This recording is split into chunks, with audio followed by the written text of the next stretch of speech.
Neste momento, quem discursa é o presidente do Brasil, Jair Bolsonaro. Vamos acompanhar ao vivo.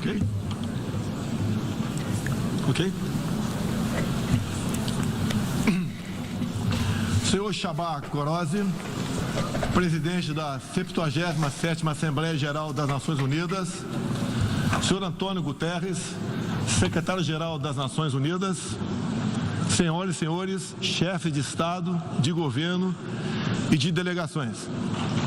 Senhoras e senhores, começo por cumprimentá-lo, embaixador Csaba Kőrösi, pela eleição para presidir esta Assembleia Geral. Esteja certo de contar com o apoio do Brasil. O tema escolhido para este debate geral gira em torno de um conceito que se aplica perfeitamente ao momento que vivemos, um divisor de águas. Senhor presidente, nossa responsabilidade coletiva nessa Assembleia Geral é compreender o alcance dos desafios que compõem esse divisor de águas e, a partir daí, construir respostas que tirem sua força dos objetivos que são comuns a todos nós. A tarefa não é simples, mas, a rigor, não temos alternativa. Esse esforço tem de começar no interior de cada um dos nossos países. Antes de tudo, é aquilo que realizamos no plano interno que dá a medida da autoridade com que agimos no plano internacional. Deixe-me falar da perspectiva do meu país. Quando o Brasil se manifesta sobre a agenda da saúde pública, fazemos isso com a autoridade de um governo que, durante a pandemia da Covid-19, não poupou esforços para salvar vidas e preservar empregos. Como tantos outros países, concentramos nossa atenção, desde a primeira hora, em garantir um auxílio financeiro emergencial aos mais necessitados. O nosso objetivo foi proteger a renda das famílias para que elas conseguissem enfrentar as dificuldades econômicas decorrentes da pandemia. Beneficiamos mais de 68 milhões de pessoas, o equivalente a 1/3 da nossa população. Em paralelo, lançamos um amplo programa de imunização, inclusive com produção doméstica de vacinas. Somos uma nação com 210 milhões de habitantes e já temos mais de 80% da população vacinada contra a Covid-19. Todos foram vacinados de forma voluntária, respeitando a liberdade individual de cada um. Da mesma forma, no terreno da economia, o Brasil traz a autoridade de um país que, em nome de um crescimento sustentável e inclusivo, vem implementando reformas para a atração de investimentos e melhorias das condições de vida de sua população. No meu governo, extirpamos a corrupção sistêmica que existia no país. Somente entre o período de 2003 e 2015, onde a esquerda presidiu o Brasil, o endividamento da Petrobras por má gestão, loteamento político e em desvios chegou à casa dos 170 bilhões de dólares. O responsável por isso foi condenado em 3 instâncias, por unanimidade. Delatores devolveram $1 bilhão e pagamos para a Bolsa Americana outro $1 bilhão por perdas de seus acionistas. Esse é o Brasil do passado. Aprimoramos os serviços públicos com redução de custos e investimentos em ciência e tecnologia. Hoje, por exemplo, o Brasil é o 7º país mais digitalizado do mundo. São 135 milhões de pessoas que acessam 4.900 serviços do meu governo. O Brasil foi pioneiro na implantação do 5G na América Latina. Levamos adiante uma abrangente pauta de privatizações e concessões, com ênfase na infraestrutura. Concluímos o projeto de transposição do Rio São Francisco, levando água para o Nordeste brasileiro. Adotamos novos marcos regulatórios, como o do saneamento básico, o das ferrovias e o do gás natural. Além disso, melhoramos o ambiente de negócios, com a Lei da Liberdade Econômica e a Lei de Startups. Como resultado, criamos oportunidades para o jovem empreender e ter empregos de qualidade. Coroando todo esse esforço de modernização da economia brasileira, estamos avançando a passos largos para o ingresso do Brasil como membro pleno da Organização para a Cooperação e Desenvolvimento Econômico, a OCDE. Apesar da crise mundial, o Brasil chega ao final de 22 com uma economia em plena recuperação. Temos emprego em alta e inflação em baixa. A economia voltou a crescer. A pobreza aumentou em todo o mundo sob o impacto da pandemia. No Brasil, ela já começou a cair de forma acentuada. Os números falam por si só. A estimativa é de que, no final de 22, 4% das famílias brasileiras estejam vivendo abaixo da linha da pobreza extrema. Em 2019, eram 5,1%. Isso representa uma queda de mais de 20%. O Auxílio Brasil, programa de renda mínima criado no meu governo durante a pandemia, que atende 20 milhões de famílias, faz pagamentos de quase $4 por dia às mesmas. O desemprego caiu 5 pontos percentuais, chegando a 9%, taxa que não se via há 7 anos. Reduzimos a inflação com estimativa de 6% no corrente ano. Tenho a satisfação de anunciar que tivemos deflação inédita no Brasil nos meses de julho e agosto. Desde junho, o preço da gasolina caiu mais de 30%. Hoje, um litro no Brasil custa cerca de 90 centavos de dólares. O preço da energia elétrica também teve uma queda de mais de 15%. Quero ressaltar que o custo da energia não caiu por causa de tabelamento de preços ou qualquer outro tipo de intervenção federal. Foi resultado de uma política de racionalização de impostos formulada e implementada com apoio do Congresso Nacional. Em 2021, o Brasil foi o 4º maior destino de investimentos estrangeiros direto no mundo. Nosso comércio exterior alcançou a marca histórica de 39% do PIB, mesmo diminuindo ou zerando impostos de milhares de produtos. No plano interno, também estamos batendo recordes em 3 áreas: arrecadação fiscal, lucro das empresas estatais e relação entre dívida pública e PIB. Aliás, em 21, tivemos superávit no resultado consolidado de contas públicas. O PIB brasileiro aumentou 1,2% no segundo semestre. A projeção de crescimento para 22 chega a 3%. Temos a tranquilidade de quem está no bom caminho, o caminho de uma prosperidade compartilhada entre os brasileiros e, mais além, compartilhada com nossos vizinhos e outros parceiros mundo afora. É isso que vemos, por exemplo, na produção de alimentos. Há 4 décadas, o Brasil importava alimentos. Hoje, somos um dos maiores exportadores mundiais. Isso só foi possível graças a pesados investimentos em ciência e inovação, com vistas à produtividade e à sustentabilidade.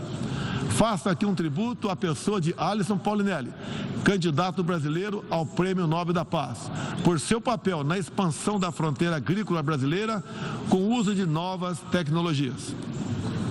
Este ano, o Brasil já começou a colheita da maior safra de grãos da nossa história.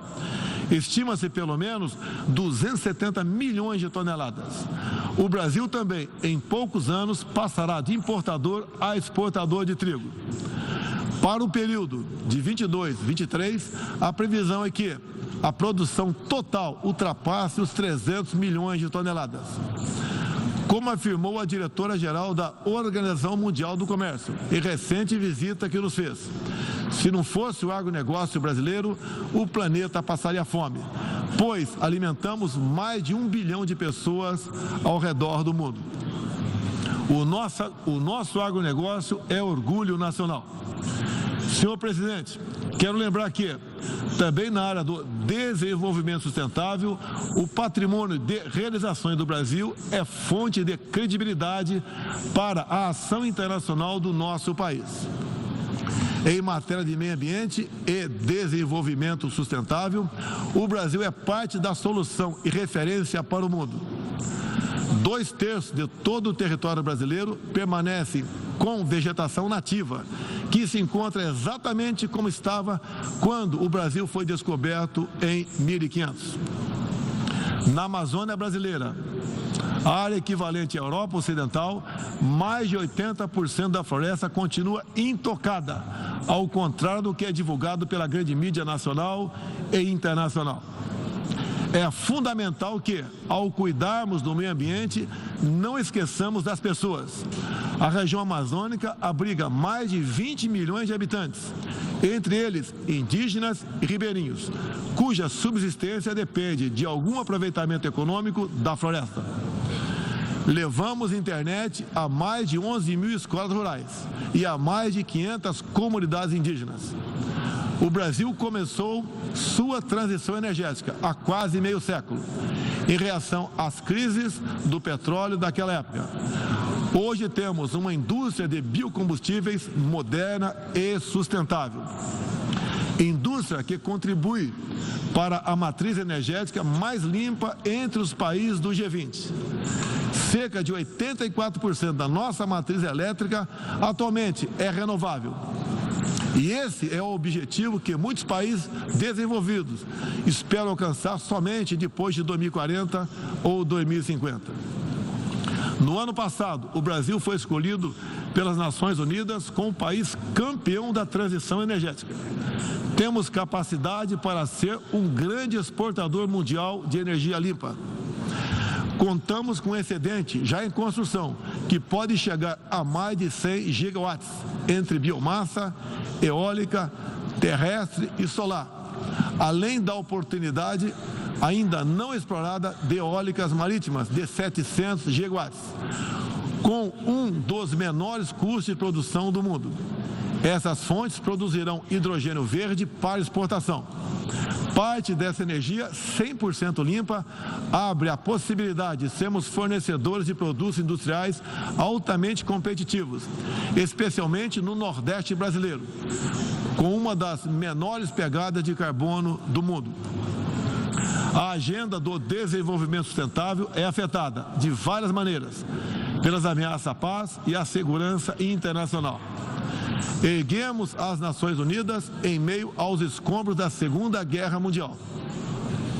O que nos motivava naquele momento era a determinação de evitar que se repetisse o ciclo de destruição que marcou a primeira metade do século XX. Até certo ponto, podemos dizer que fomos bem-sucedidos. Mas hoje, o conflito na Ucrânia serve de alerta. Uma reforma da ONU é essencial para encontrarmos a paz mundial. No caso específico do Conselho de Segurança, após 25 anos de debates, está claro que precisamos buscar soluções inovadoras. O Brasil fala desse assunto com base em uma experiência que remonta aos primórdios da ONU. É pela 11ª vez que ocupamos assento não permanente no Conselho. Temos buscado dar o melhor de nós para a solução pacífica e negociada dos conflitos internacionais, sempre guiados pela Carta da ONU e pelo direito internacional. O Brasil também tem um longo histórico de participação em missões de paz da ONU. De Suez a Angola, do Haiti ao Líbano, sempre estivemos ao lado da manutenção da paz. Também contribuímos para a paz ao abrirmos nossas fronteiras para aqueles que buscam a chance de reconstruir suas vidas em nosso país. Desde 2018, mais de 6 milhões de irmãos venezuelanos foram obrigados a deixar seu país. Muitos deles vieram para o Brasil. Nossa resposta a esse desafio foi a Operação Acolhida, que se tornou referência internacional. Já são mais de 350 mil venezuelanos que encontraram em território brasileiro assistência emergencial, proteção, documentação e a possibilidade de um recomeço. Todos têm acesso ao mercado de trabalho, a serviços públicos e a benefícios sociais. Nos últimos meses, chegam por dia ao Brasil a pé cerca de 600 venezuelanos, a grande maioria dos quais mulheres e crianças, pesando em média 15 quilos a menos do que tinham antes, fugindo da violência e da fome. A política brasileira de acolhimento humanitário vai além da Venezuela. Temos também recebido haitianos, sírios, afegãos e ucranianos. Senhor presidente, o conflito na Ucrânia já se estende por 7 meses e gera apreensão não apenas na Europa, mas em todo o mundo. Quero, em primeiro lugar, renovar o agradecimento do Brasil aos países que ajudaram na evacuação de brasileiros que se encontravam na Ucrânia quando começou o conflito. Refiro-me especialmente à Eslováquia, Hungria, Polônia, Romênia e República Tcheca. A operação foi exitosa. Não deixamos ninguém para trás, nem mesmo seus animais de estimação. Diante do conflito em si, o Brasil tem se pautado pelos princípios do direito internacional e da Carta da ONU. Princípios que estão consagrados também em nossa Constituição. Defendemos um cessar-fogo imediato, a proteção de civis e não combatentes, a preservação da infraestrutura crítica para assistência à população e a manutenção de todos os canais de diálogo entre as partes em conflito. Esses são os primeiros passos para alcançarmos uma solução que seja duradoura e sustentável. Temos trabalhado nessa direção. Nas Nações Unidas e em outros fóruns, temos tentado evitar o bloqueio dos canais de diálogo, causado pela polarização em torno do conflito. É nesse sentido que somos contra o isolamento diplomático e econômico. As consequências do conflito já se fazem sentir nos preços mundiais de alimentos, de combustíveis e de outros insumos. Esses impactos nos colocam a todos na contramão dos objetivos do desenvolvimento sustentável. Países que se apresentavam como líderes da economia de baixo carbono, agora passaram a usar fontes sujas de energia. Isso configura um grave retrocesso para o meio ambiente. Apoiamos todos os esforços para reduzir os impactos econômicos dessa crise, mas não acreditamos que o melhor caminho seja a adoção de sanções unilaterais e seletivas, contrárias ao direito internacional.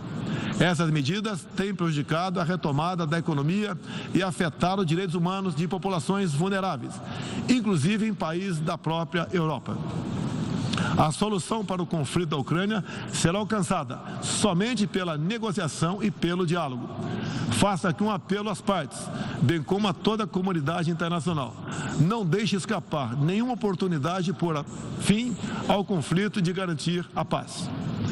A estabilidade, a segurança e a prosperidade da humanidade correm sério risco se o conflito continuar. Senhor presidente, tenho sido um defensor incondicional da liberdade de expressão. Além disso, no meu governo, o Brasil tem trabalhado para trazer o direito à liberdade de religião para o centro da agenda internacional de direitos humanos. É essencial garantir que todos tenham o direito de professar e praticar livremente sua orientação religiosa, sem discriminação.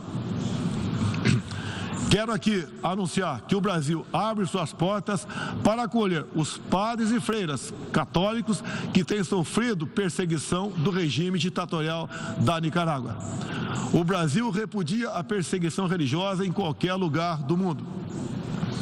Outros valores fundamentais para a sociedade brasileira, com reflexo na pauta dos direitos humanos, são a defesa da família, do direito à vida desde a concepção, a legítima defesa e o repúdio à ideologia de gênero.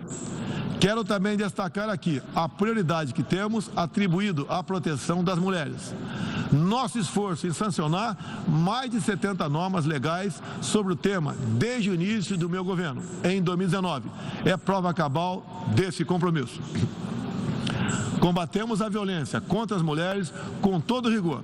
Isso é parte da nossa prioridade mais ampla de garantir segurança pública a todos os brasileiros.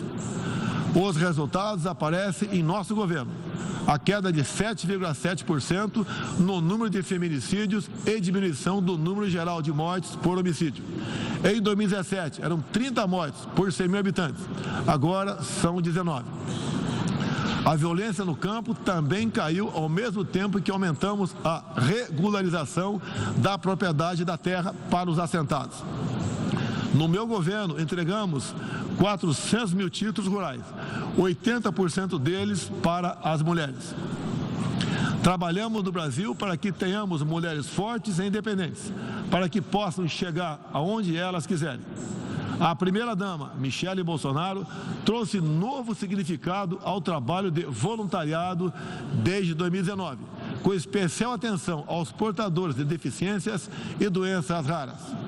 Senhor presidente, senhor secretário-geral, senhoras e senhores, chefe de Estado e de governo, senhoras e senhores, neste 7 de setembro, o Brasil completou 200 anos de história como nação independente. Milhões de brasileiros foram às ruas, convocados pelo seu presidente, trajando as cores da nossa bandeira. Foi a maior demonstração cívica da história do nosso país. Um povo que acredita em Deus, pátria, família e liberdade. Muito obrigado a todos os senhores.